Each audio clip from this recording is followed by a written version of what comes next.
Hello, everybody, and welcome to Practical Inclusion for this first Tuesday in June. I'd like to start by acknowledging the traditional owners of the land on which I broadcast to you from today, which is the Wadawurrung people, and pay my respect to their elders past, present and emerging, and any Aboriginal or Torres Strait Islanders who happen to join us today live through Facebook, LinkedIn or YouTube, or may watch the replay as well. Tim, before I introduce you and we get into your story, could you just acknowledge the owners of the land on which you're coming from today? Yes, in fact, I'd like to acknowledge the traditional owners of all the lands that we're watching from, listening, talking from, and may watch in future, and their elders past, present and future. Beautiful. Thanks for that. Today, we're going to talk a little bit about allyship, and this has been something that's been in my mind recently when I've been running some training sessions, when we're really trying to empower and encourage people to stand up and be true allies. And we all know there's quite a difference between being a true ally and what some people term as a performative ally. You know, we can all wear a rainbow lanyard, or we can all espouse to be recognising Reconciliation Week, but what are we actually doing to act as an ally? And I thought it would be valuable on this show to start highlighting some true examples of what I think and maybe what listeners have observed or seen as people who are acting as true allies. And when I was thinking about this topic, Tim Habel came to mind for me, somebody that I think I met, I reckon it'd be about a year ago now, potentially, if not more. Maybe a year and a half. A year and a half, yep. And yeah, I was fascinated when Tim started sharing his story and his stories and his vulnerability with me around some of the work he was doing in the women in sports space. And so I thought he would be a great guest to get on and talk about allyship. Tim, welcome to the show. Thanks for agreeing to come on. Thank you for asking, Bree. I would love you to start us off by telling us a bit about your story. Why is it that I have asked you to come on today and talk about allyship? What first interested you? How did you get into doing this type of, and I'll say work, but you do this on a volunteer basis. This is what you do as a passion and a hobby predominantly. So what got you into this and what's been your journey so far? Oh, well, there you give me about 7 questions, so thanks for that. I'm good at that. I like to just keep adding it on so you can find something to talk about. So, to be honest, when you first asked me, and I'm glad that you didn't give me too much notice, I started thinking, like, why does she want me, and how do I feel about this? And the irony struck me that, you know, part of what I'm passionate about is creating space for voices of women and diverse people. And so the irony of me coming along to talk.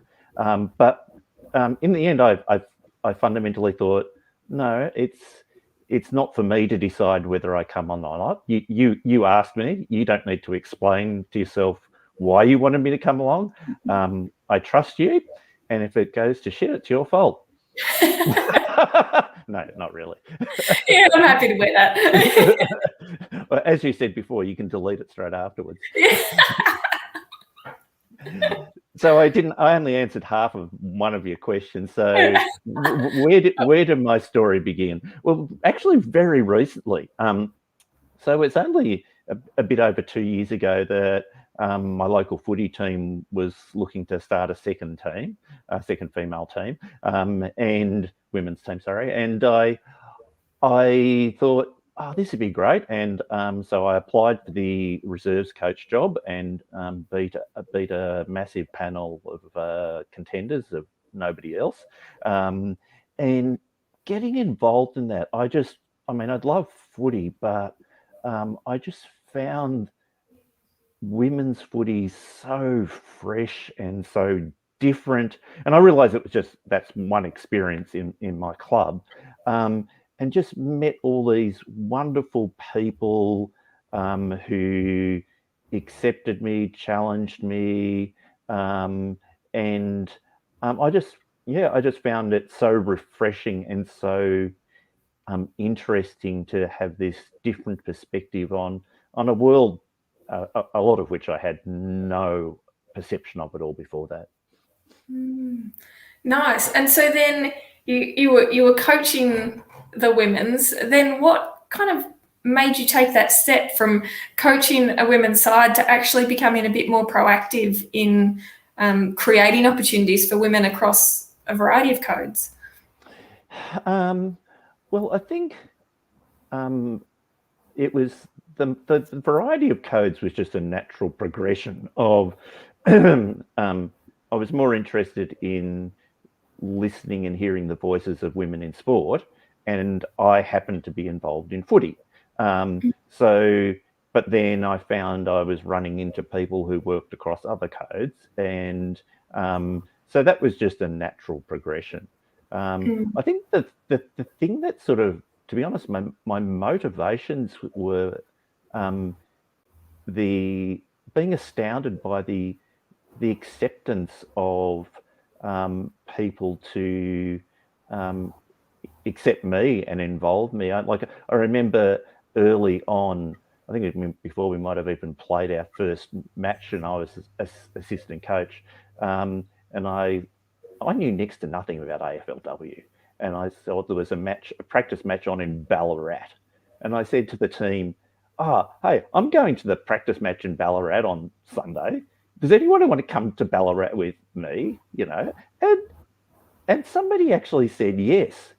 And I'm on a bit of a high actually today, because that I'll say young lady, Sarah, who came to me to Ballarat, and we had a great talk on the way over. Met her partner and found out this morning that at the footy club, found out this morning that on Sunday they had their first baby. So it's just like being invited in and welcomed in is really what got me motivated. And as I just started, I just like to go to things. I don't like to watch things like this. I like to interact. And so just some of those early experiences where, remember I went out to a involving girls in sport put on by Outer East AFL and Eastern Health. And there was a woman there, Anne-Marie Evels, who was just talking about, how she started up a girls team. And I just asked her a couple of questions and just sent her an email, and she was just so generous. I just found people so generous, and I just kept bumping into people. And if I followed up with a little question, they were just so generous with their time that it just got me more and more interested. Great. Can we talk about the book club and what kind of led you, or what was the book club, and what led you to start that up? Yeah, so I just stumbled across the book Developing Sport in Women and Girls, and I just loved the structure of the book, because I've been doing a fair bit of reading, but I found that a lot of it was either really academic and deep, or for me, or quite superficial. And this book was just a middle ground where it had broad coverage, introduced lots of topics on the different ways of, or different possible ways of looking at women's sport from different angles, whether it was multicultural, or age, or gender identity, or whatever. It looked at it across a whole wide range. And I just thought, I really want to read this book, but I'm a crap reader, and I'll read a third of it and then put it down. And it would be great to have a book club. And so I just started, I sent a message to the author. I said, is there going to be a book club? She said, that'd be a great idea. But I couldn't find one. And so I thought, I need to read this book. I want to read this book. I've got spare time. I'm going to start a book club. I don't mind if only 2 people turn up. It'll mean that we'll do 2 chapters a week, and I'll read the 2 chapters and I'll talk with a couple of people and I'll get my way through the book. And anything more than that is a bonus. Did that answer your question? It sure did. And so I saw your call for this book club and thought kind of exactly the same thing. This book looks really useful, particularly in some of the work I was doing with cricket, but was the same. I'm not going to sit down and read this book. Book club sounds like a great idea. And so I joined in and I was blown away by the amount of people you had in your book club. Yeah. Well, I mean, I kind of, there was a number of people who came for 1 or 2, but there was, also quite, 20 odd people that came to 3 or 4. And so I was rapt. And I recognised that, funnily enough, what I got the most thrill out of is seeing people connect with each other. And I think that was also one of the fun things is I like experimenting. And I've got nothing to lose. Like, I'm going to try let's try something different. And I think one of the fundamental things, well, apart from being different is often good. It's more interesting, especially when we went into lockdown and people were bored with different stuff. And so basically I think one of those early decisions to decide that we were going to have 10% content and like 90% people in small breakout groups talking to each other. So it was really like a book club where you just hung out with 6 or 7 other people and had a chat. And it didn't matter. Like some groups would say, "Oh, we never even talked about the chapter." It didn't matter. Like, you do what you like to do. I think that was probably if I look back, the most significant achievement, if you can think about that way, is not the people I met; it's the people who met each other. I think that's you've nailed what I saw as the true value out of that, because time got away from me and I didn't read. I read some chapters of the book. I certainly didn't read all of it. But what I was really impressed with was that you would set it up so that it wasn't, in no way was this the Tim show. You didn't sit there and talk at all sometimes, if ever.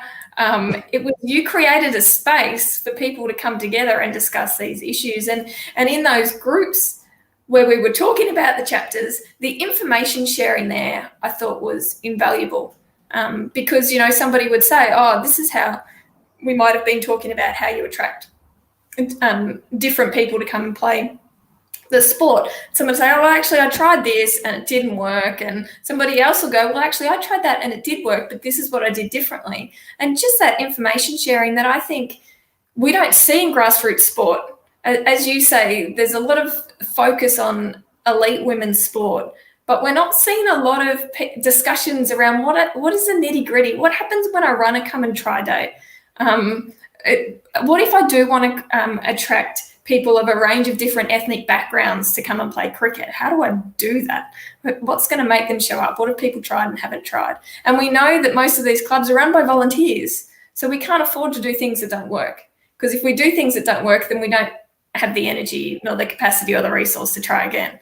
So that's what I found so incredibly valuable about that book club. And the other thing I love that you did is at the end, you actually left. Do you want to tell me a bit about that part of the sessions? Yeah, that certainly wasn't planned. But see, the funny thing was, like, say there were 6 or 7 breakout groups, I'd be in at most one of them. And often I didn't go into any others. If there were more groups, I'd be just administering. So I don't know what you people talked about. And then I think one of the key decisions was to decide not to have a wrap up at the end, not to end those groups, but to let the groups end themselves and then come back into the main room. And so then you'd have maybe a much smaller group, maybe 6, 7, 8 people come back into the main room and just chat for a while, and I'd join in that, and then I'd just say, "Okay, it's important that there's a male-free space. So I'm just going to leave and go, and you guys, people can talk if you want to. And funnily enough, especially early on, I'd come past my study and put my eye in half an hour later, and there's still 5 or 6 people having a chat. And then I come past it half an hour later, and there's still 5 or 6 people having a chat. And I just thought it was so great that people were enjoying connecting with each other. Yeah, and connecting in a way that was so important to the things that they were doing, and as you say, during COVID too, such a gift to have that time.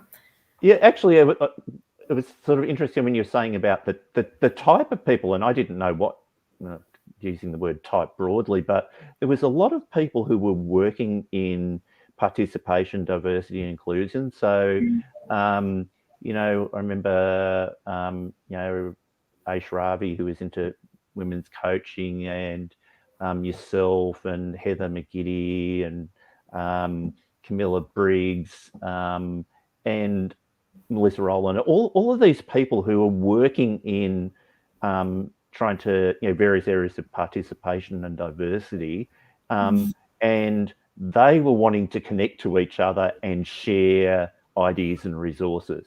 So it became a community of people, I felt, but they weren't the headline speaker you'd get. They weren't speaking, they were talking to each other. And they were often finding out that their boss knew their boss and whatever, but they didn't know each other. And it's the actual people doing the work who were connecting that could share useful tips and information. Yeah, really, really powerful. Can we talk a little bit about allyship then?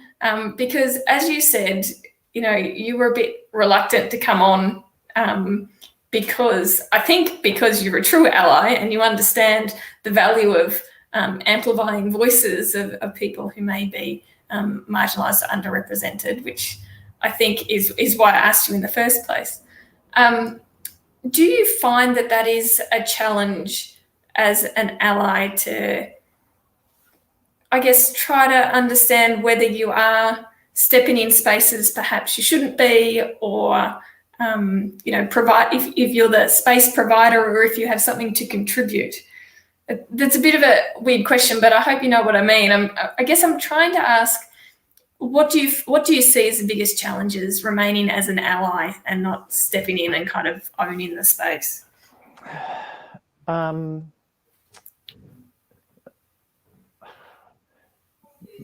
Humanity.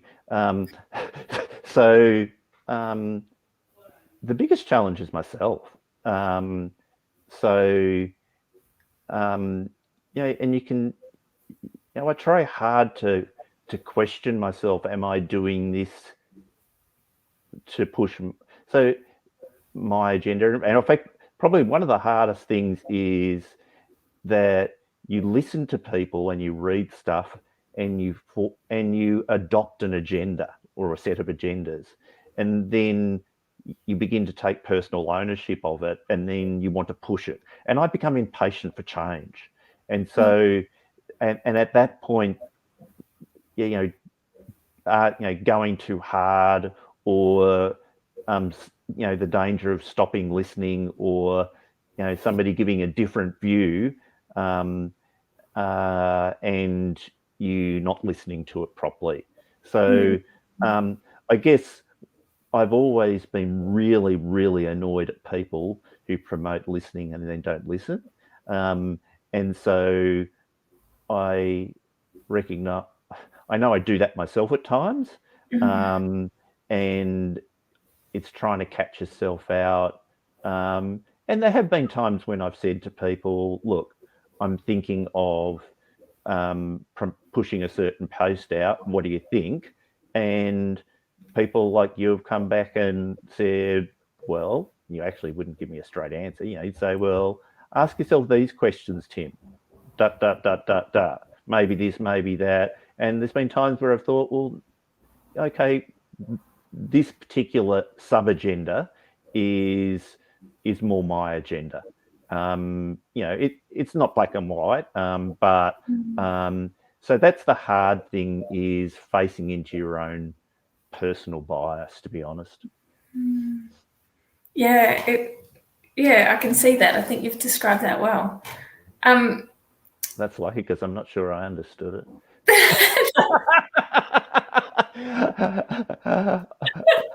I mean, No, I think I like it. it really is a challenge to work against systems that constrain people and silence people, but actually work with people, including listening to those in those systems. So that's a real challenge. But the easiest solution is almost always to get out of the way. So.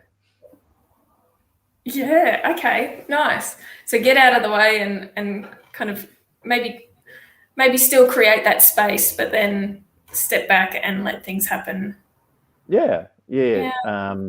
So, I mean, even like coming on today, I wanted to think about what was going to go on, but in the end, it's like, well, no, I just have to let go and let you decide what the agenda is. And you've gone off agenda a couple of times, but that's you went off my agenda, not your agenda. Oh, I love it. Yes, no, I am I guess what I'm trying to do is really, for people who might be listening in, who feel, and I often get this type of feedback from particularly people, let's give an example, white straight women working in the diversity and inclusion space. And so often I will get questions and comments from them saying, what is my role here? What is my place here? Am I taking a job away from somebody else who deserves that role more? Am I leaning into my privilege and power to build a career in a space that maybe somebody else should be building their career in? And it is a real challenging concept for us to know when it is time to hand over the microphone and when it is time to take it and own it and use the power that we have in the current systems to create change. So I think what you're doing is you're describing a version of that, how it isn't an easy thing to do.